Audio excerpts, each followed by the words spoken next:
Alors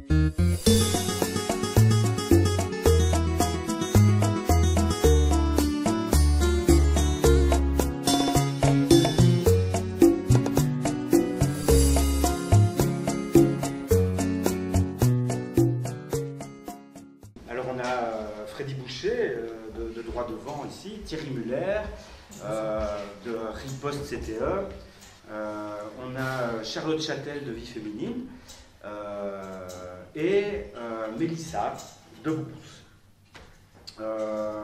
Je vais laisser les orateurs se présenter, chacun aura environ une quinzaine de minutes. Et puis bon, ben voilà, on va débattre, dire ce qu'on en pense et tout ça, quoi. J'espère que ça va bien discuter. Voilà, je laisse la parole à Freddy. Pour le sujet d'aujourd'hui, je vais essayer de retracer un peu les différentes réformes qu'il y a eu en Belgique au niveau des droits sociaux, parce que ces différentes réformes, elles ne datent pas aujourd'hui, je dirais, elles datent de plusieurs dizaines d'années. Et les droits liés à la sécurité sociale et aux revenus d'intégration sociale ont subi de profondes modifications. Et donc tous ces droits sont devenus tellement conditionnés qu'on ne peut plus parler de droits en tant que tels. Et alors, donc, ce qu'on verra aussi, c'est que la notion de contractualisation des droits traverse les différentes réformes auxquelles on a assisté. Et en Belgique, on parle pour la première fois de contrat en 1993, quand Laurette Onkelings propose que dans les centres publics d'aide sociale, il y ait une contractualisation des jeunes de moins de 25 ans. Donc c'est à ce moment-là qu'on voit arriver pour la première fois la notion de contrat dans un droit social. Mais en 1993, elle n'est pas, la contractualisation qui est proposée n'est pas obligatoire. Donc les CPAS ont le choix de le faire ou de ne pas le faire, quoi. Et donc, à ce moment-là, personne ne réagit. Peut-être que personne ne comprend l'importance de l'enjeu. Et ça apparaît même comme quelque chose de positif. Parce que Laurette Onkelings va présenter ça comme une manière de responsabiliser les jeunes. Moi, à ce moment-là, je suis assistant social. Je travaille au CPAS de la Louvière, au service d'insertion. Et je me souviens bien que Laurette Onkelings vient présenter son projet dans un débat à la Louvière. Et donc, personne ne saisit l'enjeu important que ça va devenir par la suite. Et l'enjeu important que ça va devenir par la suite, on le voit en 2002, quand en 2002, la loi sur le Minimex, sur le minimum de moyens d'existence, se transforme en loi sur le droit à l'intégration sociale. Donc à ce moment-là, on comprend bien que si on change un droit au minimum de moyens d'existence en loi sur le droit à l'intégration sociale, droit à l'intégration sociale, ça veut bien dire ce que ça veut dire. Ça veut dire en échange du droit, il y a une obligation de s'intégrer socialement. Et on voit réapparaître les contrats. Donc les contrats, la contractualisation à ce moment-là, elle devient obligatoire pour tous les jeunes de moins de 25 ans. Donc s'il n'y a pas de contrat, il n'y a plus de droit. Donc, et pour les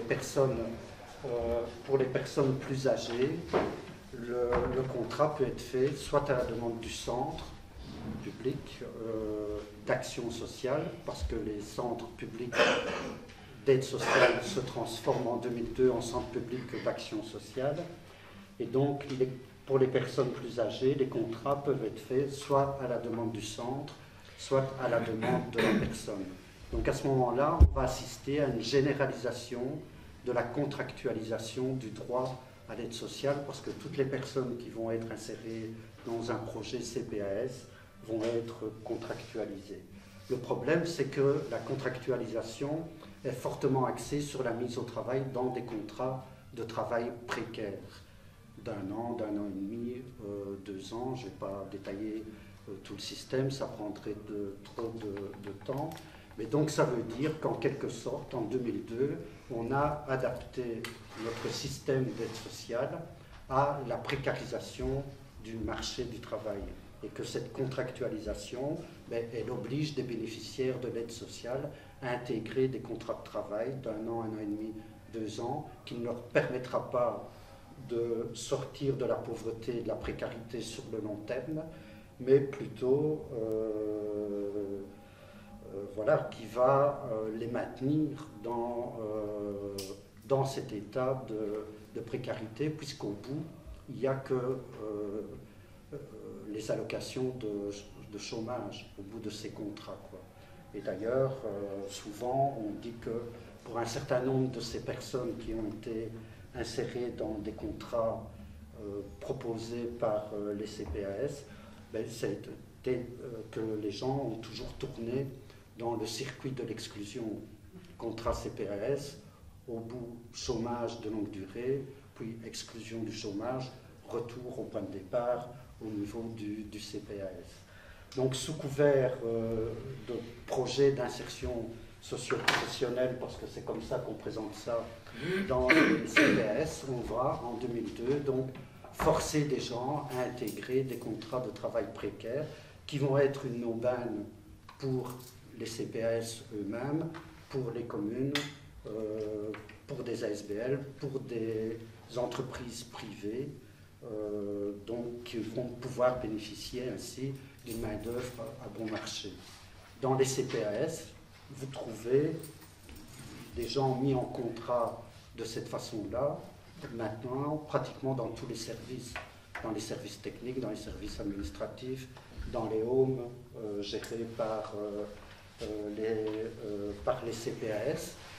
Et donc en fait, si vous retirez tous ces gens-là, engagés maintenant depuis des années et des années, cette main-d'œuvre qui tourne tout le temps au bout d'un an, 1 an et demi, 2 ans, les CPAS vont avoir des problèmes de fonctionnement terribles. Donc ces gens-là, en fait, ils remplissent des besoins permanents. Ça ne devrait plus être des CDD, en fait. Tous ces contrats devraient être des contrats à durée indéterminée. On pourrait dire que c'est le mauvais emploi qui chasse le bon emploi. Au moment où la loi sur le droit à l'intégration sociale s'installe, il y a des associations qui réagissent, mais les réactions sociales, les réactions au niveau de la mobilisation, elles sont minimes. Il y a par exemple, là, à ce moment-là, la Ligue des droits de l'homme qui coordonne une espèce de plateforme qui rassemble principalement des associations comme celle dont je fais partie. Les organisations syndicales réagissent, mais très timidement. La Ligue des droits de l'homme dit « Attention, on est en train de mettre le doigt dans un engrenage infernal, et si on continue, si on laisse faire, quelques années plus tard, ce sera le droit aux allocations de chômage qui sera attaqué. » Et effectivement, on ne réagit pas, le truc passe, et effectivement, 2 années plus tard, en 2004, première grosse réforme du droit aux allocations de chômage, on introduit le fameux contrôle de la disponibilité sur le marché de l'emploi. Dans ce contrôle de la disponibilité sur le marché de l'emploi, qu'est-ce qui change fondamentalement? C'est que c'est le chômeur lui-même qui va devoir prouver à l'ONEM qu'il recherche activement du travail. Donc l'ONEM va contrôler ça, va engager du personnel, va organiser des entretiens, et on voit réapparaître cette fameuse notion de contractualisation d'un droit social, puisque ceux qui auront été jugés par l'ONEM comme n'étant pas suffisamment actifs vont être obligés de signer des contrats. Dans ces contrats, il y a des actions de recherche-emploi à effectuer, et si les contrats ne sont pas réalisés, ça peut conduire à des sanctions temporaires ou même à des exclusions carrément, des exclusions totales du droit aux allocations de chômage. Donc ce système-là est encore d'application maintenant pour les gens qui ont des allocations sur la base d'un travail, donc qui sont dans ce qu'on appelle les allocations de chômage, et ça a fait des milliers et des milliers de sanctions. L'ONEM dit lui-même qu'actuellement 50% des personnes contrôlés ont soit un contrat, soit une sanction. La raison n'est pas que les travailleurs sans emploi ne cherchent pas de boulot, La raison est qu'au fur et à mesure du temps, depuis 2004, l'ONEM est devenu de plus en plus exigeant, et puis c'est un contrôle hyper subjectif. Et même si on est quelqu'un d'hyper-actif sur le marché de l'emploi, ben, comme c'est un contrôle hyper-subjectif, on peut vite se retrouver dehors du droit aux allocations de chômage. Donc, deuxième grosse réforme, c'est celle-là. Okay. Alors, il y a aussi des réformes qui vont toucher, il ne faut pas les oublier, qui vont toucher les services publics régionaux de l'emploi. Souvent, on oublie de les signaler, mais tout l'accompagnement va devenir aussi contraignant. Et donc, actuellement, on ne se trouve plus devant un accompagnement volontaire dans le cadre des services publics régionaux de l'emploi, mais plutôt le chômeur doit répondre à des obligations. Et là aussi, on a contractualisé l'accompagnement. Donc, en 2010, moi en Wallonie, je suppose qu'au niveau d'Actiris, ça se passe plus ou moins de la même façon, mais donc en 2010, grosse réforme aussi au niveau des services publics régionaux de l'emploi.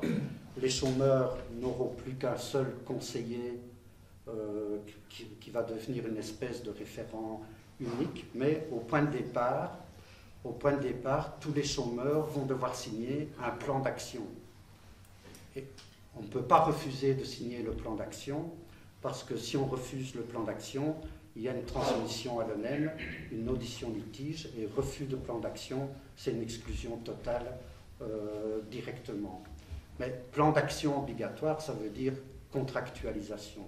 Donc pour moi, cette réforme-là du Forum en 2010, elle constitue en fait la généralisation de la contractualisation du droit aux allocations de chômage. Et ça, on ne le dit pas souvent, mais donc je pense qu'il faut le dire, parce que là, le contrat, il est automatique. Dès qu'on se présente, on est obligé de signer un contrat, et vous comprenez bien que ça limite fortement la marge de manœuvre des demandeurs d'emploi quand ils doivent négocier leur projet professionnel avec leurs conseillers référents, et que c'est une arme pour leur imposer notamment l'acceptation de formations qu'ils n'ont pas envie de suivre, ou pour les forcer à accepter des emplois précaires.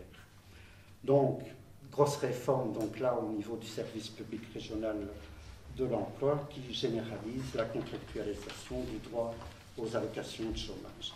Alors en 2012, le gouvernement Di Rupo en remet une couche en créant donc le concept d'allocation d'insertion dont on va vous parler, et en limitant donc dans le temps ces allocations d'insertion. Disons que c'est une réforme qui ouvre la porte maintenant à d'autres mesures qui suppriment carrément ce droit pour certaines catégories de gens qui seraient en position d'avoir les allocations d'insertion. Je suppose que vous allez en parler, donc ça je ne vais pas en parler, mais les réformes du gouvernement Di Rupo, elles ouvrent, et ce qui se passe maintenant, ouvre la voie à ce que petit à petit, on supprime totalement ce droit, car c'est bien vers ça qu'on va, à mon avis, c'est petit à petit vers la remise en cause totale de ce droit aux allocations d'insertion, ce qu'on appelait avant les allocations d'attente.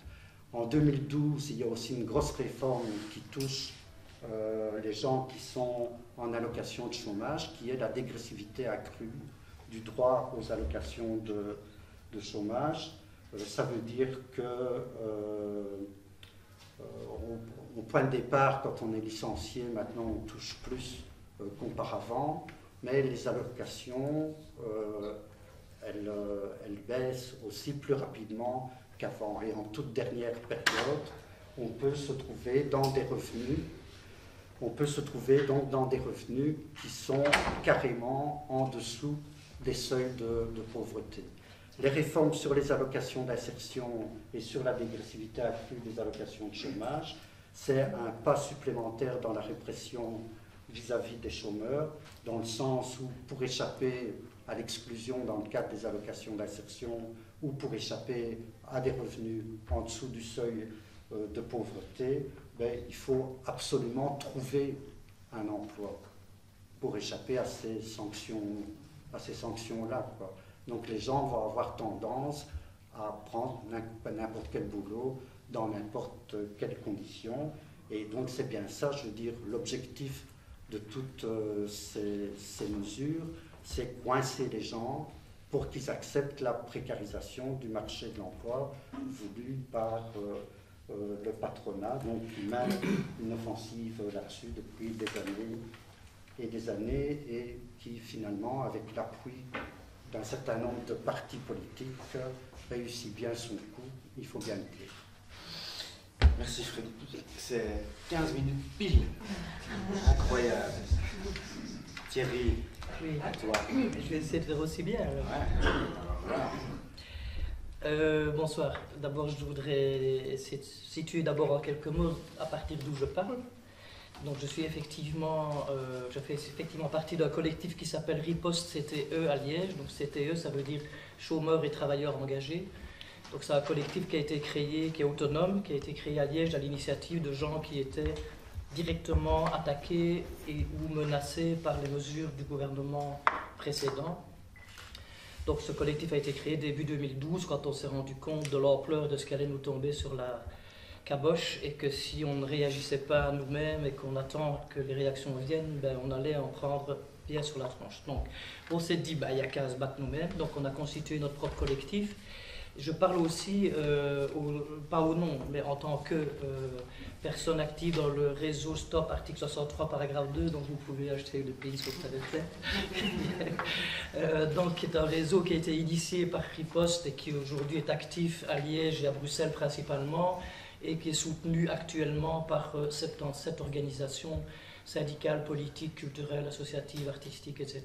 On n'arrête pas d'avoir des nouveaux soutiens depuis 15 jours. Et on organise une action de même, on en parlera tout à l'heure. Voilà. Donc je me définis comme travailleur hors emploi, donc je suis un travailleur hors emploi depuis 10 ans, de longue durée, et on pourra en parler tout à l'heure si vous voulez. Donc voilà, comment est-ce qu'on vit cette situation et pourquoi je me définis comme ça, si ça vous intéresse, qu'on parle de cette définition chômeur, travailleur sans emploi, inactif. C'est précisément parce que je pense ne pas l'être que je me définis comme travailleur, mais travailleur sans employeur. Ce qui a beaucoup d'avantages aussi. Travailleur sans employeur. Voilà, alors je suis censé vous expliquer c'est quoi l'article 63 paragraphe 2, je ne vais pas le faire, je vais juste vous donner les grandes lignes parce que sinon il y en a pour une séance de 4 heures, tellement c'est compliqué. Voilà. Et je vous donnerai quand même dans les grandes lignes. Moi, avant d'y arriver, je voudrais quand même resituer le contexte où cette mesure est apparue. Donc ça a été décidé par le gouvernement Di Rupo en fin 2011, donc, mais vraiment d'emblée sur la constitution du nouveau gouvernement après 500 jours ou 500 aidés où nous n'étions pas tous pressés de voir un gouvernement parce qu'on savait que quand il allait arriver, on allait se faire manger et c'est bien ce qui est arrivé. Et donc ce gouvernement a décidé un décret, puisque l'article 63 paragraphe 2 fait partie d'un arrêté royal, donc ça n'a pas été voté par le Parlement. Il faut savoir que cette situation perdure et même risque de perdurer longtemps, puisqu'avant que le gouvernement Di Rupo ne soit dissous, le Parlement a voté les pouvoirs spéciaux en matière de chômage. Donc en fait, depuis 70 ans, la réglementation chômage n'est jamais passée dans un Parlement, ce sont les ministres et les gouvernements qui décident. Et maintenant, ils ont des pouvoirs spéciaux. Alors, les pouvoirs spéciaux, normalement, c'est spécial, donc c'est pas censé durer éternellement, ça doit être conditionné. Ben voilà. Là, on sait qu'en matière chômage, on a affaire à des pouvoirs spéciaux en démocratie. Alors, comment est-ce qu'on nous a vendu l'article 63 ? Ben, on nous l'a vendu en disant c'est ça ou la NVA. En gros, les socialistes ont dit c'est le VLD ou la NVA. Pour ne pas avoir la NVA, on prend le VLD. Pour avoir le VLD, on lâche la limitation, le caractère illimité des allocations de chômage. Et aujourd'hui, 2 ans plus tard, on a le caractère limité des allocations de chômage et la NVA. C'est pas trop ce qu'on a gagné dans l'histoire. En tout cas, j'ai bien l'impression que je n'ai rien gagné. Donc c'est bien fait à voir. Voilà. Donc ça, c'est un peu le contexte. Un deuxième élément contextuel, quand on parle du chômage, pour moi, qui est vraiment fondamental et qu'on ne recite jamais, c'est qu'en Belgique, Je ne sais pas si je vous pose la question, pour vous, combien y a-t-il, si on prend toutes les catégories, de personnes qui sont totalement ou partiellement hors emploi? 1 million. Il y a dit 1 million. Oui, mais tu triches. Il y a plus d'1 million de personnes. Donc on s'est quand même amusé avec Riposte à aller chercher toutes les catégories qu'on ne nous cite jamais, qui sortent des statistiques, et si vous, y compris les bénéficiaires du RIS, donc du revenu d'intégration du CPS, ça fait plus d'1 million de personnes. Et généralement, on considère qu'il y a entre 30 et 50 000 offres d'emploi, si on cumule les offres d'emploi, en tout cas répertoriées par Actiris, VDAB et Forem.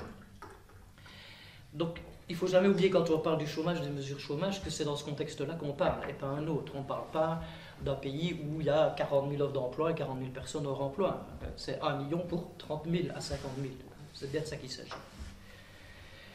Alors, l'article 63, paragraphe 2, effectivement, il débarque dans toute une série, tout un arsenal de mesures, donc, qui sont la dégressivité des allocations, l'augmentation du stage d'attente qui devient stage d'insertion, ce qui situe bien de nouveau l'intention. On n'est plus là pour glander, on est là pour s'activer. Avec la redéfinition de l'emploi convenable qui devient beaucoup plus dur, donc l'emploi que vous ne pouvez pas refuser. Donc il y a le renforcement du contrôle, notamment en allocation d'insertion, d'allocation d'attente. Il n'y avait pas de contrôle de l'activation de recherche d'emploi, maintenant il y en a. Donc tout ça débarque en même temps, et l'article 63, il est là-dedans. Et on se demandait ce qu'ils viennent foutre, pourquoi est-ce qu'ils nous mettent toutes ces mesures, parce qu'ils cherchent des milliards, et que quand les syndicats budgétisent le gain de tout ça, ça fait quelques centaines de millions et encore. Voilà, c'est là-dedans que ça arrive, et donc, alors là-dedans, l'article 63, c'est quoi? Est-ce que vous savez ou vous ne savez pas? L'article 63, paragraphe 2, la limitation, comment ça marche? Bon, alors, en 2 mots, je ne vais pas vous ennuyer avec des notions trop techniques. Ça consiste à dire donc, alors en Belgique, il y a 3 gros systèmes, 3 grosses catégories au niveau du chômage. Il y a donc le stage d'insertion, donc c'est quand vous sortez des études, en gros, vous vous inscrivez comme demandeur d'emploi et vous devez faire ce qu'on appelle un stage, donc pendant une période X, qui est passée de 9 mois à 12 mois minimum. Donc on dit toujours de 9 à 12, c'est pas vrai, c'est de 9 à 12 minimum. Vous ne touchez rien, mais vous devez prouver que vous recherchez du travail. Ou suivre une formation pour améliorer votre portefeuille de compétences et être plus employable. Donc c'est ça qu'on nous demande de faire, nous, en tant que chômeurs. Et donc, vous êtes contrôlé par l'ONEM, et puis si vous réussissez vos examens, après 12 mois, vous avez le bénéfice des allocations d'insertion. C'est la deuxième catégorie, c'est là que l'article 63 entre en ligne de compte. Et si vous trouvez suffisamment de jours d'emploi dans une période X, qui varie suivant votre âge, vous ouvrez votre droit aux allocations de chômage sur base de votre salaire. Donc vous quittez les allocations d'insertion. Donc l'article 63, c'est les allocations d'insertion uniquement. Et ça dit qu'à partir de votre 30e anniversaire, vous n'avez plus droit qu'à 3 ans maximum d'allocation d'insertion. Donc vous avez une espèce de compte à rebours qui commence le jour de votre 30e anniversaire. Joyeux anniversaire. Et donc vous dites que les jours passent et que si vous ne trouvez pas vite fait suffisamment d'emploi pour quitter ce système-là, 3 ans plus tard, c'est net, vous n'avez plus rien. Et vous allez au CPS, où on va vous faire le même jeu, vous devez chercher du travail, suivre une formation, améliorer vos compétences, etc. Voilà, si vous avez la possibilité, mais je y reviendrai plus tard, d'avoir accès au CPS, ce qui est loin d'être le cas. Donc, 3 ans à partir de votre 30e anniversaire, et alors il y a évidemment, comme on est en Belgique, il y a évidemment une exception. Il y a une exception qui est, malheureusement, pour les cohabitants dits non privilégiés, c'est-à-dire si vous cohabitez avec quelqu'un qui a un salaire ou une allocation de chômage de plus de 800 et des euros, je ne sais plus la somme exacte, eh bien, vous êtes considéré comme cohabitant non privilégié. Si vous vivez avec quelqu'un qui a une allocation de chômage de moins de 850 euros, vous êtes un cohabitant, vous pouvez être cohabitant privilégié. Vous avez quel privilège? Eh bien, on dit que vous êtes privilégié parce que votre allocation est légèrement majorée. Et si vous êtes un cohabitant non privilégié, tant pis pour vous, eh bien, vous avez droit à 3 ans d'allocation d'insertion, peu importe votre âge. Donc, à partir du premier jour où vous touchez une allocation d'insertion, vous avez droit pour 3 ans, après cette taille. Donc ça, c'est la règle générale. Alors, je disais, comme on est en Belgique, il y a plein d'exceptions, et il y a plein de petites mesurettes qui ont été prises pour essayer que ceux-ci et ceux-là en sortent ou sautent plus tard, etc. Donc, on pourra dire là-dessus si ça vous intéresse. Et c'est notamment ce qui nous a aussi été vendu à la fin du dernier gouvernement, où on nous a dit, grâce aux luttes syndicales fortes, nous avons pu sauver des gens. On n'a sauvé personne, en réalité. Simplement, ce qu'on a fait, c'est qu'on vous coupe la tête plus tard. Voilà. Alors, je vais d'abord peut-être prendre 4 fausses vérités qui ont été répandues sur cette histoire des allocations. 5 minutes. Yes, je l'avais dit. 4 fausses vérités. La première, c'est que ce n'est pas le chômage des jeunes. Donc, comme vous avez compris, pour perdre ces allocations d'insertion, il faut au moins avoir 33 ans, sauf si vous vivez avec un salarié, en gros. Donc, les gens qui vont perdre leurs allocations ont entre 33 et, j'en connais, qui ont 55 ans. Qu'est-ce qu'ils foutent encore 55 ans d'allocation d'insertion? Par exemple, si vous travaillez à mi-temps pendant 20 ans, vous n'ouvrez jamais vos droits aux allocations de chômage sur base d'un travail. Parce qu'il faut travailler plus qu'à mi-temps. C'est juste un peu plus. On se demande bien pourquoi c'est juste un peu plus, mais c'est juste un peu plus. Donc si vous travaillez à mi-temps, 20 ans, vous retombez après vos 20 ans de travail en allocation d'insertion. Donc ce n'est pas le chômage des jeunes, ça touche plein de gens d'âges différents. On dit que ça touche, Elio Di Rupo a déclaré, mais ces gens n'ont jamais cotisé. C'est faux. Plein de gens ont, dans le cas du mi-temps par exemple, il y a des cotisations sociales qui sont ouvertes sur base de travail à mi-temps. C'est pas pour ça que vous n'avez pas quitté les allocations d'insertion. Donc généralement, les gens qui vont être exclus sont des gens qui ont cotisé, en tout cas qui ont eu un emploi, et qui ont ouvert du coup des droits aux cotisations. Ils auront le droit au CPS, mais Elio Di Rupo a même dit, moi ils auront même plus au CPS. Faux. D'après les professionnels des CPS, moins de 50%, je n'ose pas dire des chiffres exagérés, moins de 50% des gens auront accès au RIS. Tous les gens, par exemple, cohabitant avec un salarié, justement, n'auront pas droit. Donc, ça va faire énormément de gens qui n'ont plus droit à rien.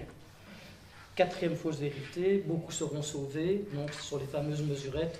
C'est pas sauvé. Si vous travaillez à temps partiel, par exemple, on va vous interrompre votre décompte. Si vous travaillez au moins à temps partiel pendant 6 mois avec un complément chômage, on interrompt le décompte, le compte à rebours. Mais dès que vous avez perdu votre job, vous sautez. Alors, je vais aller très vite. Quels sont les enjeux pour moi de tout ça? C'est effectivement pas budgétaire, évidemment. Ça n'est pas du tout la question. C'est en tout cas l'effet. Les effets, c'est accroissement de la pauvreté avec des effets contre-productifs au niveau économique. On sait bien que quelqu'un qui a un chômage, il claque tout son pognon, il ne met pas dans l'épargne, il ne fait pas de la spéculation. Donc, on l'a vu dans tous les pays du Sud, en Grèce, en Espagne, en Italie, toutes ces mesures qui ont été prises d'austérité n'ont fait qu'accroître la gravité de la situation. Ce sera pareil ici.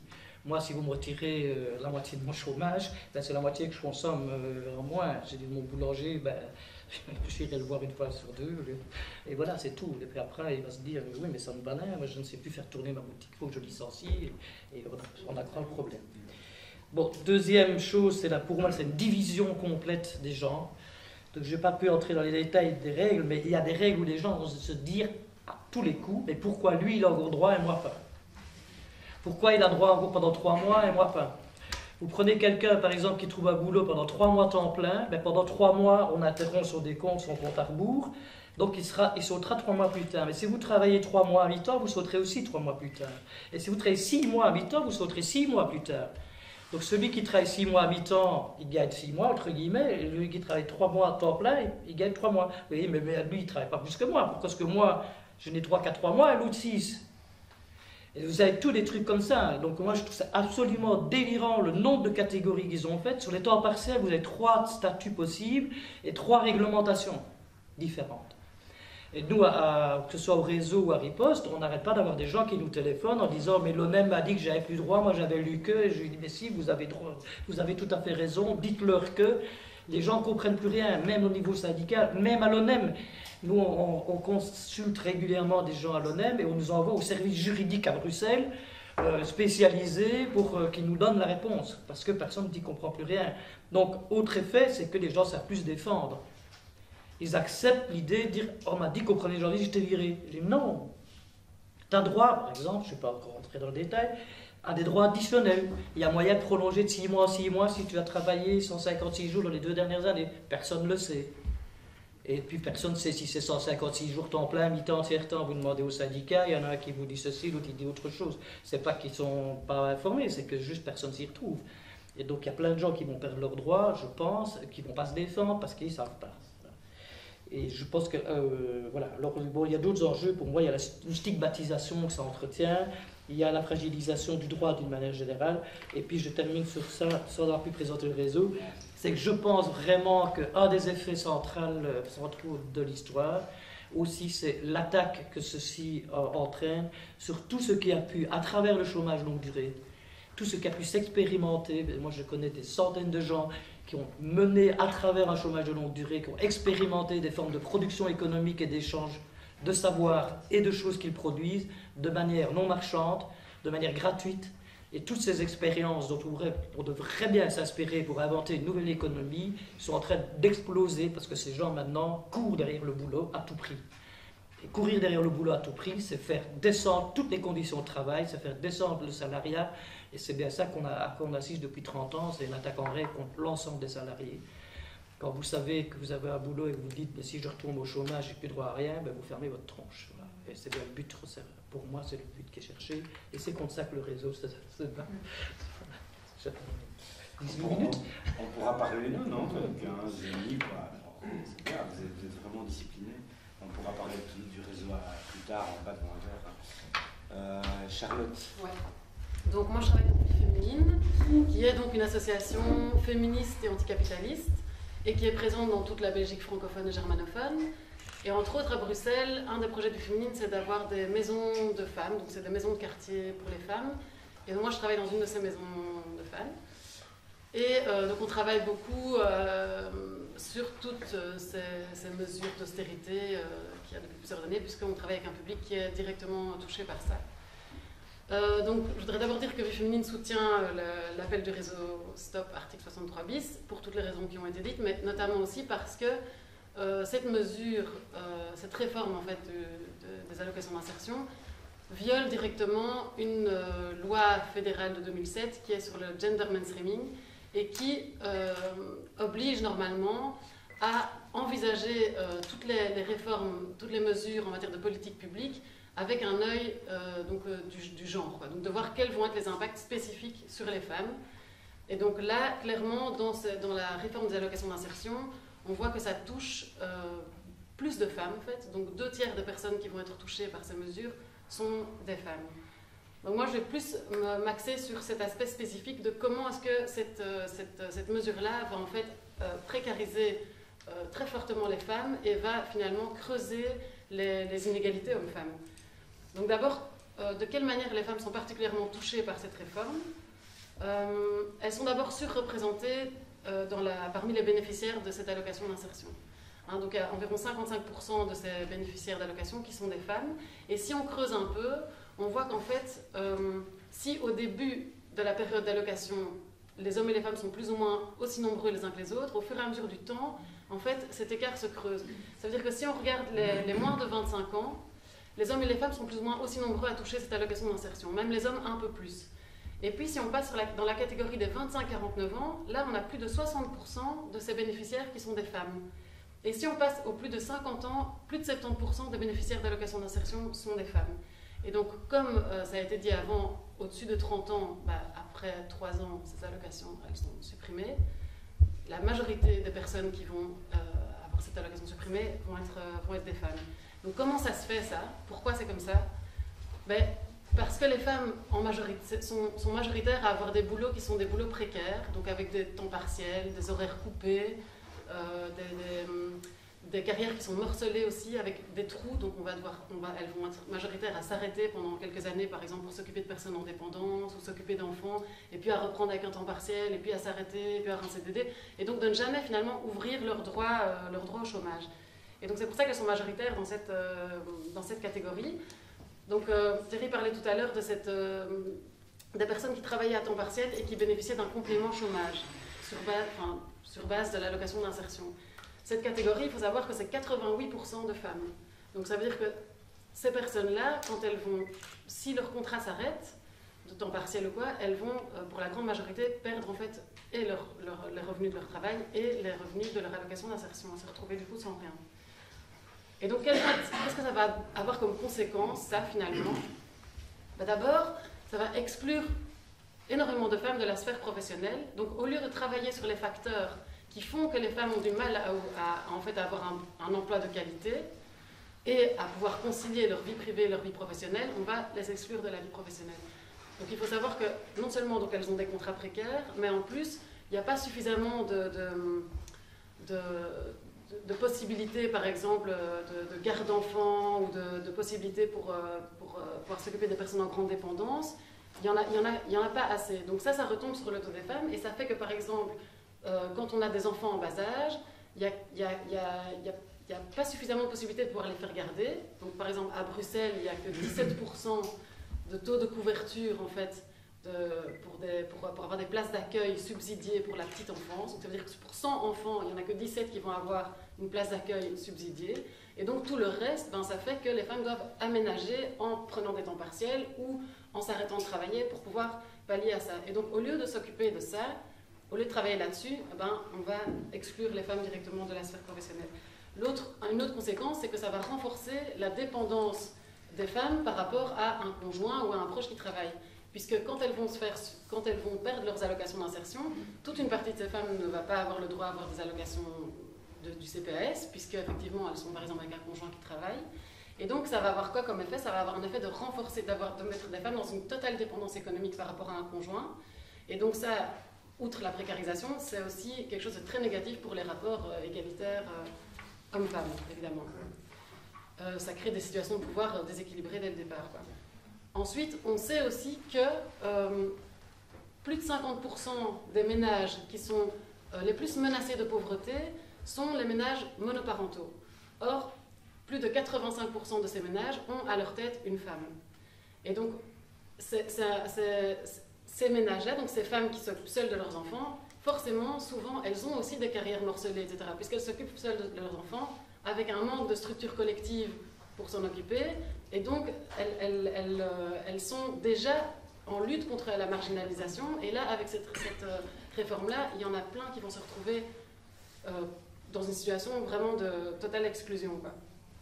Et alors, une dernière conséquence que je voudrais mettre en évidence, c'est qu'on introduit, en fait, c'est quelque chose d'assez tordu, on introduit finalement le médical dans la sphère professionnelle, puisque une des manières pour pouvoir garder en fait ces allocations d'insertion, ou en tout cas les prolonger pendant 2 ans, après on ne sait pas, c'est d'essayer d'obtenir soit un statut MMPP, soit une incapacité de travail de plus de 33%.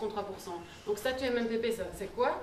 C'est un statut qui est octroyé aux personnes qui ont des sérieux problèmes médicaux, mentaux, psychiques ou psychiatriques. Et l'incapacité de 33%, mais donc c'est quand on peut montrer qu'on a des problèmes médicaux qui justifient une incapacité de travail de plus de 33%. Et donc, pardon? Permanente, voilà, c'est ça. Et donc ça veut dire qu'il y a des femmes à qui on va conseiller, parce que sinon elles n'ont plus rien, d'essayer d'obtenir ce statut-là. Et donc nous on connaît des femmes qui ont effectivement des problèmes de santé qui les empêchent de travailler pour certains boulots, mais elles ont quand même envie de travailler dans d'autres choses.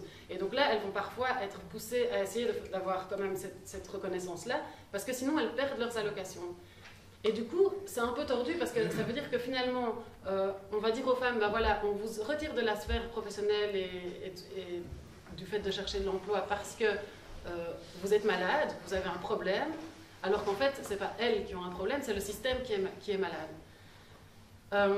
Et du coup, non seulement cette réforme des allocations, ça précarise les femmes, mais ça creuse aussi les inégalités hommes-femmes, puisque ça met les femmes dans une situation de plus grande dépendance, quoi.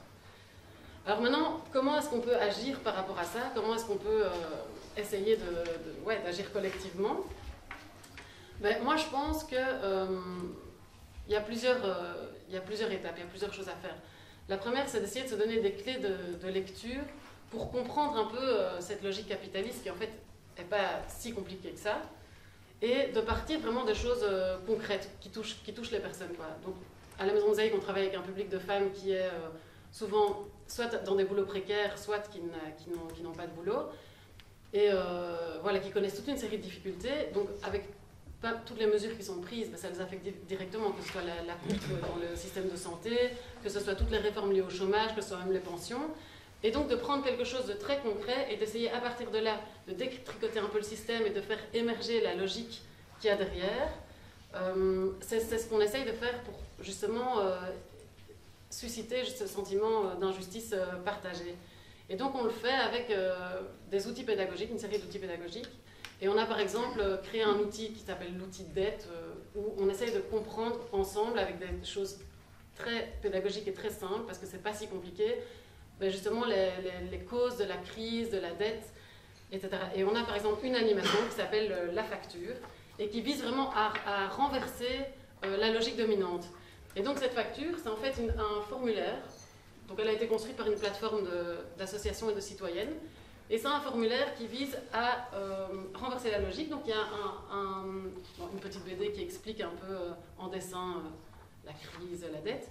Et puis il y a une partie du formulaire qui est sur le soin aux autres. Et donc on amène les femmes en fait à remplir, à réfléchir au nombre de temps, d'heures qu'elles passent par semaine ou par mois, à s'occuper des personnes en dépendance ou des petits-enfants dans les temps de travail. Et on a pris un tarif horaire pour calculer un certain montant que ça fait par semaine ou par mois. Le but n'est pas de réclamer une allocation femme au foyer, mais le but est de dire, ben voilà, normalement, collectivement, ça devrait être pris en charge, ça. On paye des impôts pour ça, il devrait y avoir des possibilités de prise en charge, et comme il n'y a pas ça, eh ben c'est vous qui devez vous en charger, et ça a un coût économique. Et donc, finalement, ce n'est pas vous qui êtes un poids pour le système, pour l'État, mais c'est plutôt l'État qui vous doit de l'argent. Et pareil pour toute la partie revenus, donc on se rend compte que beaucoup de femmes ont des revenus qui sont en dessous du seuil de pauvreté au final. Et donc on a pris le seuil de pauvreté et on amène les femmes à calculer ce qu'elles gagnent en fait par mois, et puis de comparer ça au seuil de pauvreté. Et ça permet aussi une prise de conscience de se dire, ah ben finalement on me dit que je coûte trop cher, qu'à cause de moi, ou en tout cas à cause des dépenses publiques, eh bien, l'État est en crise, en dette, etc. Mais finalement moi ce que je perçois c'est même pas le minimum pour vivre correctement et dignement. Et donc cet outil, c'est un outil d'éducation permanente d'abord, pour pouvoir déculpabiliser les personnes et renverser la logique, mais c'est aussi un outil de mobilisation et un outil politique, parce que toutes ces factures, on va les envoyer au Premier ministre, on va les envoyer à l'État, et on va essayer à partir de là de faire des actions pour pouvoir essayer de dénoncer ça. Et donc voilà, donc ça c'est le genre de choses qu'on fait. On fait aussi des séances d'information, etc. pour vraiment essayer de collectiviser les enjeux et déculpabiliser les personnes. Donc ça c'est la première étape, de se donner les clés de compréhension. La deuxième chose, c'est de valoriser aussi le sentiment d'injustice. Donc de pouvoir se dire collectivement, ensemble, ben, c'est pas juste, c'est dégueulasse, et on est légitime de dire que c'est dégueulasse, quoi. Parce qu'on est tellement responsabilisé individuellement, personnellement de la situation qu'on vit, surtout quand on est en contact avec les institutions qui renvoient quand même systématiquement cette image-là, que c'est déjà tout un travail de prendre conscience qu'on est légitime de dire que c'est pas juste. Et puis la troisième chose, c'est d'être à l'écoute aussi des modes d'action. Parce qu'il y a plein de cultures de rébellion différentes, et si pour moi ça va être de visibiliser, de faire des choses très visibles, de me montrer, d'être dans la rue ou quoi, pour d'autres ça va être autre chose. Et je pense qu'il faut être créatif et pouvoir multiplier des actions diverses. Donc ça, c'est ce qu'on essaye de faire. Après, la difficulté qu'on rencontre dans ce processus-là, c'est qu'effectivement, les femmes ont des rapports qui sont très difficiles avec des institutions, qu'elles ont vécu parfois des rapports avec l'ONEM, le CPS ou quoi, qui sont dégradants, qui sont assez violents, et donc il y a vraiment une peur qui est très présente. Et elles intègrent vraiment cette idée qu'à un moment donné, la priorité, c'est de trouver du travail, peu importe quel travail, peu importe comment. Et du coup, ça laisse peu finalement d'espace pour participer à des lieux comme le nôtre, qui sont des lieux où on essaye de développer plutôt l'esprit critique, etc. Voilà, l'esprit critique. Et du coup, c'est dommage parce qu'en fait, c'est une belle implication dans une société que de pouvoir la critiquer et de pouvoir rêver mieux pour elle finalement. Et du coup, toutes ces réformes-là, non seulement elles précarisent les femmes, elles creusent l'inégalité homme-femme, mais elles essayent aussi de casser l'implication citoyenne et de casser les possibilités d'intégration dans une société autre que par l'emploi rémunéré. Et voilà, donc ça je trouve que c'est très dommage. Après, c'est la difficulté qu'on a, mais je pense quand même que l'indignation qu'on sent et qui est là et qui gronde et tout ça est plus forte. Et je crois qu'en s'alliant, en se renforçant justement collectivement, en collectivisant les enjeux et tout, ben on peut malgré tout arriver à lutter contre ça. Voilà. Merci beaucoup, Charlotte. Je suis toujours chez ma mère avec mon frère, donc à 29 ans, je ne peux pas prendre mon indépendance. Ma mère a le chômage. Mon frère et moi sommes tous les deux exclus le 1er janvier, donc nous n'avons pas droit au CPAS, ni l'un ni l'autre. Donc au 1er janvier, concrètement, on sera 3 adultes à vivre avec 1 000 €, en sachant qu'on n'est pas propriétaire et qu'on n'a pas... on n'est pas issu d'un milieu aisé, donc on n'a pas la petite cuillère et le portefeuille qui va suivre derrière. Donc ça, c'est financièrement, concrètement, comment je serai dans 1 mois et demi. Au niveau de mon parcours scolaire, j'ai un diplôme en communication que j'ai obtenu en 2010, après 7 ans d'études, qui ont été très difficiles moralement, parce que les études, c'est pas tous les jours facile. Financièrement, pour ma mère qui n'avait que le chômage, c'était un sacrifice au quotidien. Savoir qu'on a toujours dit, pour avoir un avenir, il faut un diplôme. Donc moi, je me suis accrochée jusqu'au bout pour avoir ce diplôme en communication, qui a été une volonté, une passion pour moi de travailler dans le domaine. Mais après l'obtention du diplôme, petit à petit, j'ai déchanté. Donc moi, je suis arrivée sur le marché de l'emploi en 2010. Je me rends compte maintenant avec le recul que c'était encore, j'ai l'impression que c'était il y a 20 ans, parce que c'était encore l'espoir, c'était encore assez ouvert et on avait encore l'espoir de trouver du travail assez facilement. Moi, je pensais avoir un diplôme qui m'ouvrirait un travail assez facilement. Donc en 2010, j'ai commencé par chercher dans mon domaine principalement, mais assez vite, et quand je dis assez vite, c'est au bout d'1 an de recherche acharnée. On m'a dit que je n'étais plus, j'aime bien dire ce mot, bankable, donc au bout d'1 an d'études, ça fait mal. Faut savoir que je suis quand même sortie de l'école en étant trilingue, donc anglais-néerlandais. Je ne pense pas avoir un profil qui fasse qu'on ne puisse pas me donner ma chance. Au point de départ, je ne pensais pas. Maintenant, au bout de 3 ans, 4 ans, je ne sais plus, j'essaie de ne pas trop compter. Je me dis qu'on ne m'a jamais donné ma chance, donc forcément j'ai 0 année d'expérience professionnelle et en ayant 0 année, je suis exclue parce que j'ai 3 ans de chômage depuis que cette fameuse loi est passée. Alors moi, je suis consciente de la situation depuis 2012 parce que j'ai reçu cette lettre en 2012. Au point de départ, ça ne m'a pas alarmée plus que ça parce que je me suis dit, 1 an et demi que tu cherches, Mélissa, tu vas trouver, si c'est pas dans la communication, ce sera un travail de bureau, si c'est pas un travail de bureau, ce sera un travail d'usine, dans un magasin, je veux dire, j'ai la volonté de travailler, donc à partir du moment où j'avais la volonté, moi je me disais, il y a bien quelqu'un un jour qui va me donner ma chance, qui va me donner ne serait-ce qu'un contrat. Maintenant, chercher du travail, j'ai cherché du travail par tous les moyens possibles et imaginables. J'ai essayé par moi-même, j'ai essayé en étant aidée du Forum pour le peu de temps que le Forum ait pu m'accorder, parce que ça fait maintenant 2 ans que je n'ai plus du tout de suivi du Forum. Donc du coup, on n'est pas au courant des formations, on doit se renseigner par nous-mêmes, on nous dit qu'on est... surqualifié pour des formations. Moi, quand je fais des formations, on me met sur liste d'attente. Quand je postule pour du secrétariat, par exemple, on me dit « tu n'as pas le diplôme de secrétaire ». Bon, je pense qu'en tant que chargée de communication, je peux assumer un travail de secrétaire sans problème. C'est pas pour autant que j'essaye pas non plus dans la vente, mais dans la vente, on me dit « oui, mais tu as un diplôme, donc on ne te prend pas en tant que vendeuse ». Alors que pour moi, il n'y a pas de sous-métier, comme je le dis toujours, du travail, c'est du travail. Moi, c'est ma façon de voir les choses. Depuis toujours. J'essaye des formations, donc j'ai fait des formations en langue parce qu'on perd vite son niveau si on ne le pratique pas tous les jours. Donc même si j'ai un niveau, on va dire, intermédiaire, pour les employeurs, je ne suis pas assez bilingue. Si je prends l'exemple d'un poste d'agent d'accueil chez Peridaisa, je ne parle pas assez bien le néerlandais. Pourtant, je sais tenir une conversation. Je pense qu'on est quand même formé sur le terrain. Je veux dire, voilà, il y a plein de choses qui sont incohérentes. Les agences intérim, rien que de penser au mot agence intérim, ça me rebute parce qu'on est accueillis comme des moins que rien. On ne comprend pas trop nos démarches. On doit savoir ce qu'on veut dans la vie. Donc on ne peut pas arriver dans une agence en disant je veux tout et n'importe quoi. Et en même temps, quand on y va en disant je veux dans mon domaine, on dit qu'on n'a pas de place dans son domaine. Donc voilà. À l'heure actuelle, je suis toujours je ne dis pas un parcours de formation parce que je ne suis pas dans une optique de formation parking, comme on appelle ça, où je veux faire de la formation pour gagner du temps ou pour gratter dans les mois d'exclusion, parce que de toute façon, je sais que je serai exclue. Moi, je suis dans un système de formation pour être entourée, pour être aidée, parce que moralement, au quotidien, je vous assure que 3 ans comme ça, c'est pas facile. Des périodes où je vais pas bien, ça arrive régulièrement, et malgré tout, je continue à chercher de l'emploi. Je vais pas dire que je sens une pression, parce que ma recherche d'emploi, je la fais correctement. Donc, je veux dire, mon contrôle NEM, il se passe correctement.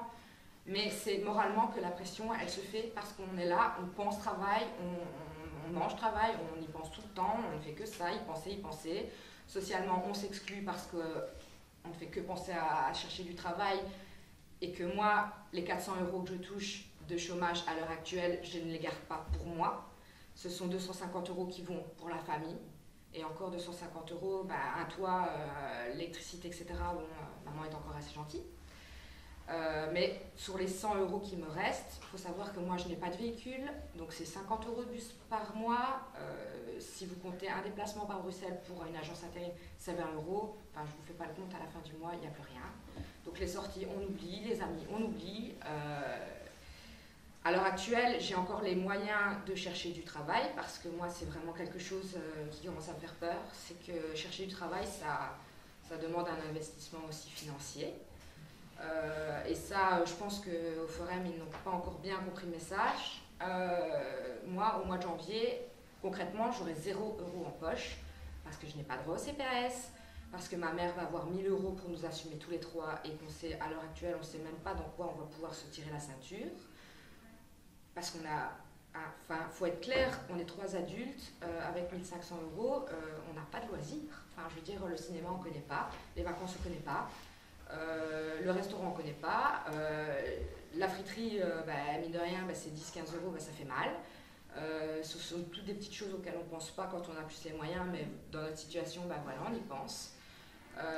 On dort mal, plus l'échéance se rapproche, plus l'anxiété se ressent au sein de la famille. Je veux dire, ma mère, elle lit dans mon regard mon inquiétude, et moi je vois aussi dans le sien. Ici, je fais une formation de recherche active d'emploi, donc une formation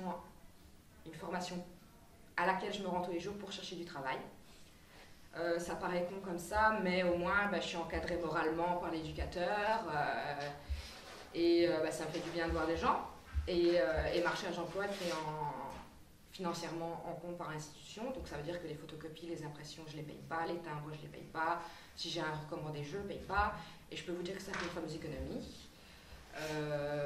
Maintenant, le recrute de l'heure, il me paye mon abonnement et encore même pas. Maintenant, pour vous expliquer à quel point ça devient difficile, c'est que moi je fais une recherche active d'emploi dans laquelle je devais trouver un stage de 2 semaines non rémunéré, et que pour trouver ce stage, j'ai eu 30 réponses négatives. On parle d'un stage non rémunéré. Au final, les autres sont en stage depuis 2 semaines. Moi, j'ai commencé mon stage il y a 3 jours parce que j'ai une amie d'une connaissance qui a bien voulu me prendre gentiment à l'accueil de son dispensaire pour dire que je n'ai pas de problème avec l'ONEM. Enfin, je veux dire, voilà. Moi, j'en suis arrivée à un point où je fais 5 à 10 candidatures par jour, et où je n'ai que des réponses négatives. Alors oui, on me dit que j'ai de la chance d'avoir des réponses négatives, c'est pas 100% de réponses non plus, mais je n'ai jamais un entretien d'embauche. Moi, les entretiens d'embauche dans ma vie, j'ai peut-être dû en avoir 10 en 3 ans. C'est super. Au niveau de la confiance en soi, c'est super. Et malgré tout, on doit garder le moral et continuer à chercher. Alors moi, une seule question, c'est en 2015, quand je serai exclue, j'ai 2 solutions. Je vais le dire crûment, soit je me pends parce que voilà, j'ai plus rien, soit je continue à chercher de l'emploi, mais comment je fais financièrement? Moi, là, c'est une question, j'ai beau la poser au Forum, j'ai beau la poser à l'ONEM, j'ai beau la poser dans les centres, on ne sait pas me répondre. Comment j'assume? On me dit les maisons de l'emploi, oui, mais la maison de l'emploi la plus proche, elle est à quelques kilomètres, ça fait 3 allées, ça fait 3 € l'aller, ça fait 3 € le retour, ça fait 6 €, oui, c'est peut-être bête, mais 6 € par jour, il faut savoir les sortir. Voilà, moi je vais passer devant une vitrine, je vais voir un coca, je pourrais même plus m'offrir un coca, c'est des choses très bêtes. Physiquement, je vais devoir me laisser, je ne pourrais plus m'entretenir le peu que je m'entretienne. Et encore, je fonctionne au système D. Moi, c'est seconde main, c'est les copines, c'est ceux qui veulent bien m'aider. C'est comme ça que je fonctionne. Parce que, en plus de ça, c'est pas parce qu'on est chômeur. 4 minutes, 3 ? C'est pas parce qu'on est chômeur qu'on doit se laisser aller. Hein. On dit toujours, mais oui, mais bon, t'as l'air bien. Bah oui, j'ai l'air bien, mais en même temps, à l'intérieur, ils savent pas comment je me sens. Et c'est pas parce que je vais pas bien que je vais le montrer et que je vais me laisser aller et que je trouverai encore moins facilement un emploi, parce que si on est encore moins présentable, on trouvera encore moins facilement un emploi. Donc voilà, je pense que j'ai fait le tour. Voilà, je le dis avec le sourire parce que j'ai appris à l'accepter. Maintenant, c'est un jour je ris, un jour je pleure, comme je le dis en ce moment, et moralement, c'est de plus en plus difficile. Voilà. Donc l'objectif actuellement, en fait, des pouvoirs politiques et économiques n'est pas de créer de l'emploi de qualité pour toutes et tous. C'est de faire travailler dans des conditions les plus flexibles et les plus précaires possibles. Et donc on a considéré des droits sociaux trop confortables comme devenant des pièges à l'emploi. Et donc, pour imposer un marché de l'emploi plus flexible, il faut casser les droits sociaux. Et c'est à ça que s'attachent nos gouvernements depuis plusieurs dizaines d'années, c'est-à-dire dans toute l'Union européenne. Et donc, on considère notre droit aux allocations de chômage comme il était avant les années 2000, on le considérait comme un piège à l'emploi dans ce sens-là. Alors, sur la question des syndicats, évidemment, si les syndicats se contentent de défendre individuellement les gens, les syndicats vont perdre, parce qu'au fur et à mesure des réformes, au niveau de la défense individuelle, la marge de manœuvre des syndicats, elle a énormément diminué, ne fût-ce que la contractualisation du droit aux allocations de chômage a rendu plus difficile la défense des gens au tribunal du travail.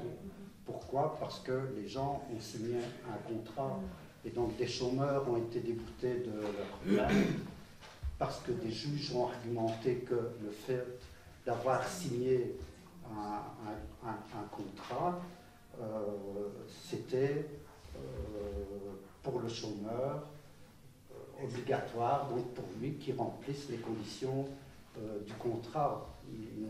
Le chômeur n'avait qu'une chose à faire, c'est remplir les conditions du contrat qu'il avait signé. Et donc il y a des chômeurs qui ont perdu au tribunal du travail pour ces raisons-là. Donc là où les syndicats ont un peu failli, je veux dire, c'est au niveau de l'action collective. Je vais prendre l'exemple, le 30 janvier 2012, on nous fait faire,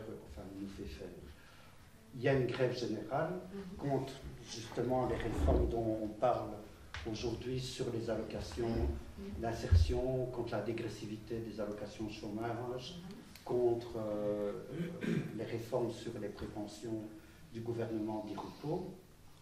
Et 3 jours après, les directions syndicales au niveau fédéral ont été négociées toutes les modalités d'application de toutes ces mesures-là. Et c'est là qu'on a un problème, je veux dire, au niveau de la stratégie syndicale. Donc c'est ça qu'il faut revoir.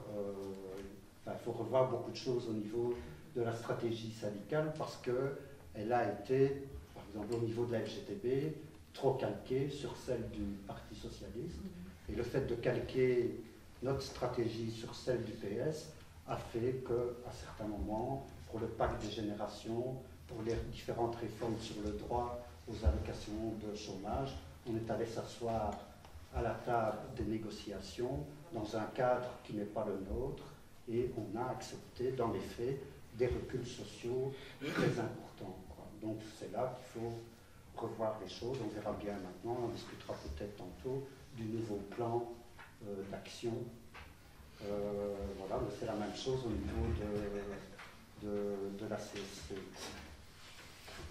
Je vais essayer de le micro. Charlotte, peut-être? Oui, peut-être juste sur la question de la santé, je pense que le fait de se retrouver dans des situations comme ça de mise sous pression, de responsabilisation de sa situation, etc., forcément que ça crée des détresses et des problèmes de santé mentale temporaire ou quoi, ça c'est évident. Pour moi, ça pose le fait de reconnaître, d'essayer d'obtenir un statut spécifique et de se faire reconnaître comme étant malade, ça pose quand même le problème de cette distorsion, de se dire finalement, de nouveau, c'est moi qui suis malade, alors que effectivement le problème n'est pas là, le problème est dans le système. Après, paradoxalement, il y a aussi toute cette question des maladies dont les personnes souffrent réellement et qui sont pas reconnues. Nous, on a eu plein de témoignages comme ça, effectivement, parce qu'il y a aussi une énorme marge d'appréciation qui est laissée aux médecins conseils, aux facilitateurs de l'ONEM. Et là, il y a clairement des abus de pouvoir aussi dans la manière parfois dont les personnes sont reçues et dont finalement des décisions sont prises, où il y a peu de recours possible finalement. Et ça, c'est vrai que c'est assez inquiétant. On a eu beaucoup de témoignages où on était vraiment sciés de voir ce qui était renvoyé à la personne, ce qui était dit même par des médecins. Les médecins conseils, c'est quand même des médecins. Donc voilà, je trouve que là, c'est vrai qu'il y a quelque chose... Imagine. Oui.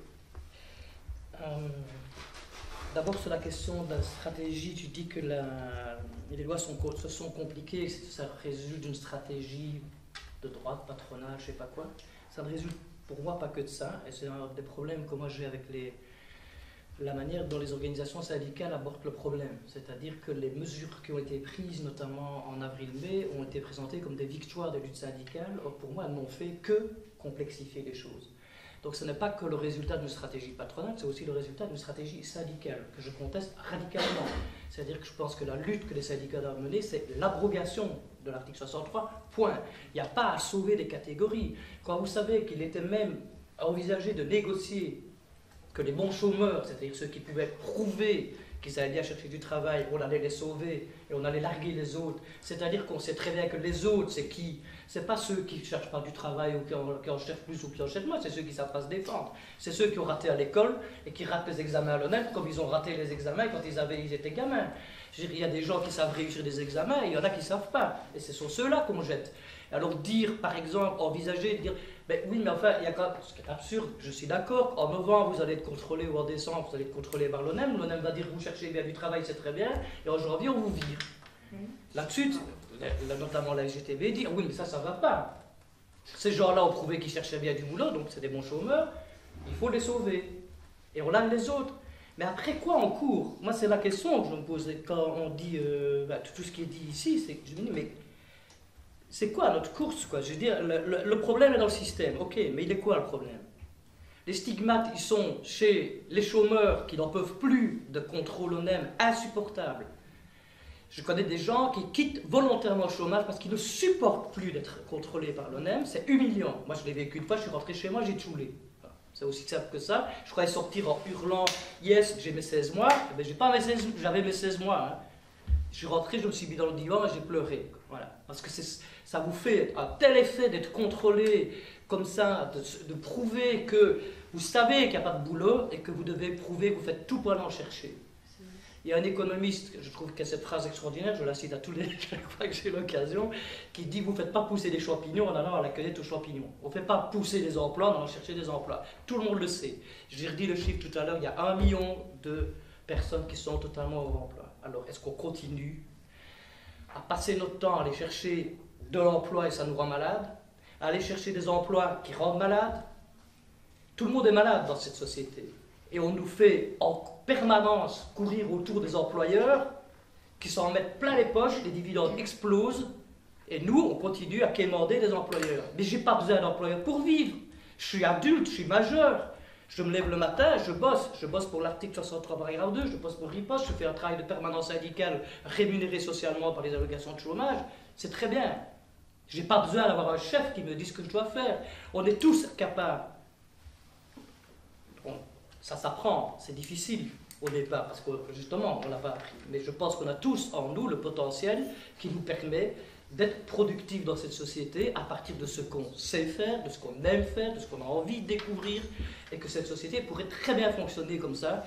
Les seuls qui parasitent ce monde, c'est les employeurs. Les seuls qui sont un coût pour l'économie, c'est les employeurs, qui prélèvent 20 ou 30% de la valeur que nous produisons par notre travail, qu'on soit au chômage, pensionné ou salarié dans une entreprise ou dans une institution publique. Nous produisons la richesse de ce pays et on se la fait piquer. Et on court après ceux qui nous la piquent. Et on se rend malade de ça. Et à un moment donné, il faut savoir avec quoi on fait rupture. Est-ce qu'on continue à courir derrière des employeurs, des gens qui nous foutent des managers sur la tronche, qui nous empoisonnent l'existence? Ben, je dis, c'est quand même clair que les burn-out se développent. Les gens, pourquoi est-ce que les gens qui ont reçu du boulot crachent sur des chômeurs qui soi-disant n'en foutent pas une? Mais parce qu'ils n'en peuvent plus, quoi. Alors moi je ne suis pas d'accord de dire je vais sur le marché de l'emploi pour m'épanouir. Mais quel épanouissement on parle? Moi, ma seule revendication n'est pas que l'abrogation de l'article 63, paragraphe 2. Donc, je participe à l'action, évidemment, pour l'abrogation de l'article 63, paragraphe 2, mais je participe aussi à une mobilisation plus générale pour que le droit aux allocations de chômage retrouve son caractère assurantiel. Et si on veut que le droit aux allocations de chômage retrouve son caractère assurantiel, il faut demander le retrait de toutes les mesures qui ont été prises au moins depuis 2004. Voilà, donc il ne faut pas oublier ça, je veux dire, dans la dynamique de mobilisation qu'on construit. Par rapport à l'emploi, moi, les contacts que j'ai avec des demandeurs d'emploi, disons, ils vont plus dans le sens de ce que tu dis, mais je pense aussi qu'on ne peut pas poser la question de l'emploi non plus n'importe comment. On ne veut pas de l'emploi précaire. Je veux dire, je suppose que tu ne veux pas d'un emploi précaire où tu te feras surexploiter. Donc moi je pense, puis je vais terminer, je pense que au niveau de l'emploi, on doit aussi avoir un certain nombre de revendications et on ne doit pas revendiquer n'importe quel emploi. On doit revendiquer de la création d'emplois de qualité pour toutes et tous, et plus dans n'importe quelle activité non plus, dans des activités qui soient socialement et écologiquement utiles. Et là, pour pouvoir faire ça, on peut proposer un certain nombre d'alternatives, et un certain nombre d'alternatives qui contesteraient aussi clairement les employeurs. Pour faire ça, on peut demander que les services publics reprennent de l'espace dans la société, qu'en prenant l'argent là où il se trouve, que ces services publics créent directement eux-mêmes ces fameux emplois. On peut aussi se mobiliser pour revendiquer la nationalisation des secteurs clés de l'économie, la nationalisation du secteur bancaire, qui sont des conditions minimales si on veut un développement économique qui soit au service de la collectivité et de la planète, par exemple. Ça a très bien été dit, je trouve, par tous les quatre. En fait, quand on force, quand il y a déjà un taux de chômage aussi élevé par rapport à la demande, etc., ça nous conduit à accepter n'importe quelle condition d'emploi. Et voilà, ça arrange bien les patrons. Il y a une armée de réserve qui est prête à accepter n'importe quoi. Et en même temps, je crois que quand tu disais oui, on ne peut pas accepter n'importe quoi, mais clairement, quand on a vécu la situation d'être au chômage, et quand on se voit dans les yeux des autres, parce qu'on est dans une société où on nous divise, où on traite les chômeurs comme des moins que rien, comme des sous-merdes, on ne reconnaît pas la valeur des chômeurs, quoi. C'est comme s'ils devaient... du coup, forcément, évidemment qu'on comprend qu'on en soit réduit à accepter n'importe quoi, et que ça fasse du bien d'avoir un emploi de merde. Et qu'on dise merci de m'exploiter. Enfin, c'est ça la logique du système. Donc par rapport à ça, je trouve que ça donne juste envie de dire, comme tu disais Yann, putain, là maintenant, il n'est pas encore passé, les mesures annoncées, elles ne sont pas encore passées. On est dans un plan de lutte. Le syndicat, je crois que tout ce qu'il a accepté, il y a une base. Enfin, il y a une base syndicale. Et je crois que là maintenant, il est en train de sentir... Enfin, c'est peut-être un peu optimiste ce que je veux dire, mais ils sont quand même pas très à l'aise quand ils sentent justement comme c'est prêt à déborder cette base. Parce qu'on n'a pas envie d'accepter ces mots d'ordre. Les gens ils disent oui mais quoi, on fait grève et puis quoi? Qu'est-ce qui se passe après le 15 décembre hein? On rentre chez nous il faut y penser maintenant, tous ensemble. Et il faut se rendre compte que tous, on est des chômeurs potentiels, on est des victimes de ce système potentiel. Donc plutôt que de dire ah ben c'est bon, moi je suis épargné, ben non, là il n'y a personne qui est épargné. Et c'est dans cette dynamique-là, j'ai l'impression qu'il faut y aller, se dire ben c'est tous ensemble qu'il faut lutter là-dedans.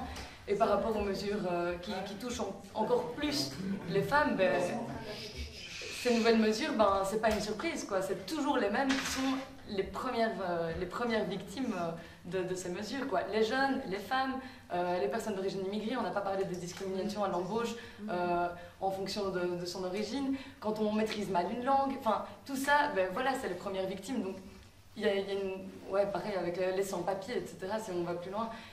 Les travailleurs, ben, c'est pour ça qu'on parle de travailleurs sans emploi, hein.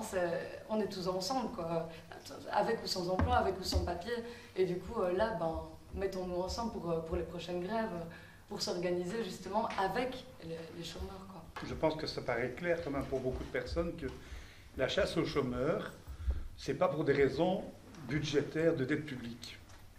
Donc ça ne pèse pas beaucoup. L'objectif, ça couplé à tout un travail qui est fait par les patrons de casser la réglementation du travail, l'objectif, c'est de jeter massivement sur le marché de l'emploi des centaines de milliers de pauvres prêts à accepter n'importe quoi pour faire baisser les salaires. Ça, c'est le véritable objectif. Et on cite Di Rupo, etc. Je n'ai pas noté comme ça dans mémoire toutes les nouvelles mesures du gouvernement, mais je cite comme ça de mémoire instauration de l'intérim dans les services publics, calcul de l'allocation de chômage, non pas sur le dernier salaire, mais sur le salaire des 5 dernières années. Même chose pour les allocations d'invalidité, activation des travailleurs qui sont en préavis, c'est-à-dire qu'avant d'aller t'inscrire, tu vas devoir d'abord chercher pendant ton préavis, tu as déjà acheté chez du boulot. Donc, et ça ne fait que commencer. On est en train de descendre dans le toboggan. Donc, comme disait l'autre, le copain là, il faut renverser le gouvernement. Je ne pense pas qu'on le fera d'ici le 15 décembre. Je pense que ça va continuer après le 15 décembre et c'est parti, y compris pour janvier. Ce n'est pas un jour de grève qui va faire tomber le gouvernement. Mais ça, c'est le véritable enjeu. Alors, deuxièmement, par rapport à ce que Thierry disait sur... je pense qu'il confond un peu deux choses. D'une part, il y a la lutte contre, je dirais, les injustices qui sont faites aujourd'hui aux chômeurs, aux personnes qui cherchent un emploi, et l'abolition du salariat. Alors là, je crois qu'il y a un problème de perspective entre l'immédiat et quelque chose de loin. C'est clair qu'aujourd'hui, la majorité des gens qui sont au chômage, ils cherchent du boulot. Et quand je dis qu'ils cherchent du boulot, en fait, ce n'est pas du boulot, qu'ils cherchent un salaire. Oui. Hein? Hein? Oui. Oui. En fait, non mais ils cherchent un salaire. Mais il faut faire... Parce que quand tu dis, tu expliquais toute une série de choses comme ça, dans la salle ici, il y a Francine qui est une déléguée des hôpitaux, qui s'est battue dans l'hôpital contre les bénévoles. Parce que les bénévoles, c'est des gens qui viennent bosser, qui prennent le boulot des autres, et qui a ça massivement, en général, dans les cliniques catholiques, tu n'as pas tellement ça dans les hôpitaux publics. Je voulais encore dire une chose, mais j'ai oublié, c'est pas grave. Je travaille tous les jours, je peux vous dire que je travaille même le week-end, je travaille jusqu'à 2h du matin tous les jours. Donc en termes de travail, ce n'est pas la question. Je ne cherche pas à prouver que je suis utile. Je dis juste que nous sommes dans un système où un certain nombre de gens qu'on appelle des employeurs déterminent ce qui est travail et ce qui n'en est pas. Et que nous nous rendons dépendants d'eux pour le déterminer. C'est-à-dire que nous les rendons maîtres de l'économie. C'est eux qui déterminent ce qui a valeur en termes économiques et ce qui n'en a pas. Un jour, j'ai été invité... en tant que, là, je connais assez bien la réglementation pour l'avoir potassée, parce que ça me concerne, donc je l'étudie. Et j'étais invité à intervenir dans une entreprise, dans une association de formation de chômeurs, et je préparais l'animation avec la dame qui était employée par l'association. Et elle commençait à dire, oui, mais enfin, les chômeurs, ils doivent travailler. Je dis, ah, les chômeurs ne travaillent pas pour vous. Oui, mais enfin, quand même, il y a travail, il y a travail. Enfin, ça me dit, il fallait que je cherche de l'emploi, il fallait que les chômeurs cherchent de l'emploi. Je dis, madame, qu'est-ce que vous êtes en train de faire ici? Elle dit, ben, je suis en train de préparer la formation que vous allez donner. Et je dis, et moi, qu'est-ce que je fais? Ben, vous préparez la formation que vous allez donner. Je dis, ah, ok, donc on fait bien le même travail. Mais vous avez un travail, moi, je n'en ai pas. Moi, ça ne vaut rien, vous, ça vaut. Pourquoi? Parce qu'un employeur décide que ce que vous faites est un travail, et que comme moi, je n'ai pas d'employeur, ce que je fais n'est pas un travail. Pourtant, nous faisons la même chose. C'est dans cette société-là qu'on vit. Moi, je veux bien qu'on continue on peut voir tout ce qu'on veut, mais si vous parlez du travail en termes de marché, on parle de quoi? Alors après, c'est quand même triste qu'on est en concurrence. Enfin, un marché, c'est un marché. Un marché, c'est la mise en concurrence d'un certain nombre de produits. Les produits, c'est nous. Nous sommes en compétition. Un jour, j'étais à la RTBF, il y avait un représentant des patrons, il m'a complètement scotché, il parlait qu'il allait faire son shopping sur le marché du travail. C'est comme ça que ces gens parlent de nous. Alors, est-ce qu'on continue non seulement à les laisser parler de nous, mais à nous mettre dans un marché du travail, ou est-ce qu'on peut penser le travail sur d'autres rapports sociaux que ceux du marché? Pour moi, c'est ça la question. Et dire que je combats le capitalisme, sans dire je combats le marché du travail, pour moi c'est une ineptie, c'est une contradiction. La matrice de base, enfin, une des 4 matrices de base du capitalisme, c'est le marché du travail. C'est que nous vendions notre force de travail à des gens qui vont l'exploiter. C'est basique, il ne faut pas avoir fait des années de marxisme. Alors pourquoi est-ce que nous, on nous dit il faut nous libérer du capitalisme et aller nous vendre sur un marché du travail pour se faire exploiter? Il y a quand même un problème. Moi, ça fait 30 ans qu'on me dit, Thierry, il faut aller te mobiliser, manifestons pour l'emploi. Ah, je dois aller manifester pour mon exploitation, excusez-moi, mais j'ai un problème. Il y a 4 matrices au capitalisme. Il y a la propriété lucrative, si on la maintient, on est mort. Il y a l'investissement par le prêt bancaire et les intérêts bancaires, si on maintient ça, on est mort. Il y a le marché du travail, et ça je ne vais pas entrer dans le détail, et le salaire qui n'est pas reconnu à partir de la valeur que nous avons, mais le salaire qui est reconnu sur le temps que nous vendons dans notre énergie. Ce sont les 4 matrices du capitalisme. Si on ne les attaque pas, il ne faut pas se dire anticapitaliste pour moi. Il faut dire qu'on veut des accommodements, me faire croire que dans le capitalisme on va avoir de l'emploi socialement utile et écologiquement respectueux, excusez-moi, mais il faut vraiment me démontrer. Hein. Comment faites-vous du profit dans un système tel que celui qu'on vit avec des multinationales en étant écologiquement respectueux? C'est impossible. Donc si le travail doit être écologiquement respectueux, y compris des travailleurs, parce que nous sommes une entité écologique, vous attaquez le capitalisme ou c'est mort. Enfin, je dis, vous vous abandonnez. Il faut arrêter de faire croire n'importe quoi. Allez. Oui, donc moi par rapport à la question de l'emploi, je ne vais pas revenir là-dessus. Je me suis exprimé tantôt et moi j'ai bien tracé un chemin pour en même temps revendiquer un emploi de qualité et en même temps contester le système capitaliste en tant que tel, quoi. Donc voilà. Donc je ne vais pas revenir là-dessus. Au niveau des issues stratégiques bien concrètes, je suis d'accord avec ce qui a été dit. La lutte qu'on doit mener maintenant, c'est pour faire chuter le gouvernement. Guy a détaillé toutes les mesures que le gouvernement Michel voulait nous imposer.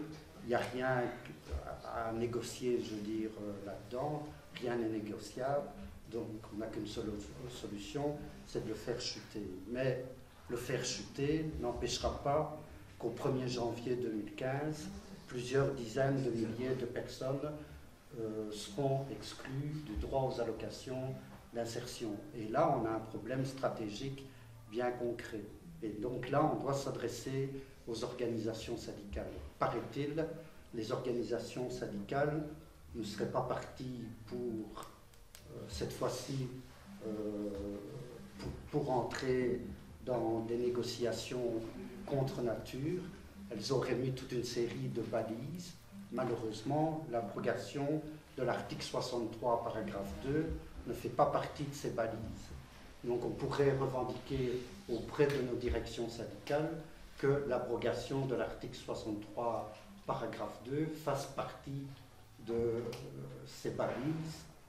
Et donc, qu'ils en parlent, quoi, je veux dire, qu'ils disent, voilà, dans l'immédiat, on veut le retrait de cette mesure d'exclusion des allocations d'insertion, en même temps que l'ensemble des autres revendications, quoi. Donc, moi, je propose que, stratégiquement, je veux dire, tous les délégués, les militants de base, etc., ouvrent leur gueule, je veux dire, là-dessus, parce que sinon, le 1er janvier 2015, en plein milieu du plan d'action syndical, on va quand même subir une sévère défaite qui va quand même peser dans le rapport de force par rapport au gouvernement Michel. C'est quand même pas n'importe quoi comme une défaite si ces gens-là, si ces personnes-là sont exclues effectivement du droit aux allocations de chômage.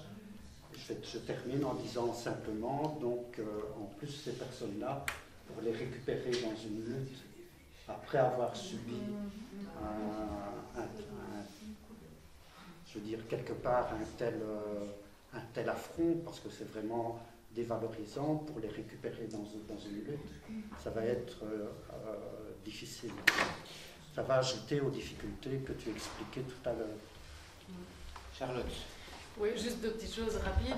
D'ailleurs, la première chose par rapport à ce que tu disais tout à l'heure des missions locales et des OISP qui étaient un peu maintenant mises sous pression pour finalement participer à tout ce mécanisme de contrôle, le secteur de l'éducation permanente et des assos aussi. Et ça, c'est assez effrayant. Donc moi, j'ai de plus en plus de coups de fil d'assistants sociaux du CPS ou quoi pour venir contrôler la régularité des femmes, pourquoi est-ce qu'elles ont doublé en alphabétisation quand on connaît un peu l'alphabétisation, on sait que ça ne fonctionne pas du tout comme ça. Et ce qui est assez effrayant, c'est qu'il y a pas mal d'assos dans le secteur marchand qui se font un peu prendre dans ce jeu-là. Et du coup, finalement, alors que l'éducation permanente, on est censé justement être dans la critique, etc., de pouvoir justement se permettre tout ça, et bien finalement, on est happé dans ce système de contrôle. Après, sur le sens du travail et tout ce débat, je pense qu'évidemment qu'il faut poser la question du sens du travail, mais moi, ce que je remarque quand même, c'est que moi, les femmes avec qui je travaille, effectivement, elles veulent trouver de l'emploi, elles veulent travailler. Et les personnes qui se permettent, je ne dis pas que c'est mal, mais qui se permettent quelque part d'affirmer ne pas chercher de l'emploi et de jeter un gros copier dans la fourmilière, c'est pas tout le monde qui se permet ça. Donc je pense qu'il faut aussi faire un peu attention, parce que moi quand j'entends qu'on dit oui mais ma pauvre tu es aliénée et tout ça, je trouve que c'est un peu dégradant et ça me fait un peu mal, et je pense qu'il faut faire attention de ne pas tomber dans des rapports de domination aussi, donc je trouve voilà, vigilance par rapport à ça. Je travaille dans une commune. Je suis donc nommée et j'arrive bientôt à la pension. Et donc ce que je voulais dire, c'est que je suis aussi déléguée syndicale. Et c'est vrai que c'est très riche ce que j'entends ici, parce que c'est vraiment des choses, je pense qu'on ne soupçonne pas du tout quand on travaille et que voilà, on entend autour de soi les gens qui, puisqu'on dresse, comme tu disais tout à l'heure, très facilement les gens les uns contre les autres, les attaques faciles contre les chômeurs, comme les attaques aussi faciles contre les fonctionnaires, contre les étrangers. Je suis dans un service étranger, je peux vous dire que si en plus, par exemple, tu avais un ami marocain et que tu voudrais le faire venir, et vous vous mariez même, et que tu auras envie qu'il vienne, eh ben c'est vrai qu'il n'y a pas moyen, quoi. Et ça, c'est encore une chose, comme tu disais tout à l'heure, supplémentaire. Et donc, vraiment, on boucle tout pour qu'on ait vraiment une masse compacte de personnes à utiliser dans tous les domaines. Et les choses vont aussi de ce côté-là, ça je peux vous dire, pour être dans le milieu, ça se durcit vraiment de plus en plus. Mais bon, voilà, je voudrais revenir aussi aux perspectives. Quand j'entends les uns et les autres, ça me fait penser à des choses genre, il faut changer de cap, il faut que la peur change de camp, et voilà. Et je crois que, moi en tout cas, dans mon milieu syndical et avec le personnel là où je travaille, c'est un peu ça que j'essaye de mettre dans la tête des gens. Et c'est vrai que lors des actions qu'on mène pour le moment, qu'on a menées, même quand il y a eu les actions par rapport aux problématiques chômage, nous avons vraiment des gens qui sont venus, des employés qui sont sortis ou des ouvriers. Mais ça demande, et là je suis d'accord avec toi, une information constante. Donc par exemple, nous on fait des assemblées d'affiliés où on explique la dette, où on explique enfin, tous les mécanismes qui font qu'on se retrouve dans telle ou telle situation. Mais par exemple, je me suis dit que ce serait intéressant aussi d'avoir dans des assemblées justement d'affiliés dans une commune par exemple, d'avoir des gens comme vous qui venaient plus précisément expliquer ce que ça signifie. Voilà. Bon, je suis un petit peu brouillon dans ce que je dis, mais voilà, je trouve que c'est vraiment intéressant, mais qu'on est tous dans le même panier et que donc il faut se battre. Et là, je suis aussi d'accord avec lui pour dire qu'il faut dépasser sa propre situation et se dire, voilà, qu'est-ce qu'on se donne comme stratégie. Et la première, c'est effectivement de grève générale et qu'on se batte pour ça, que ce soit peut-être pas un seul jour, quoi.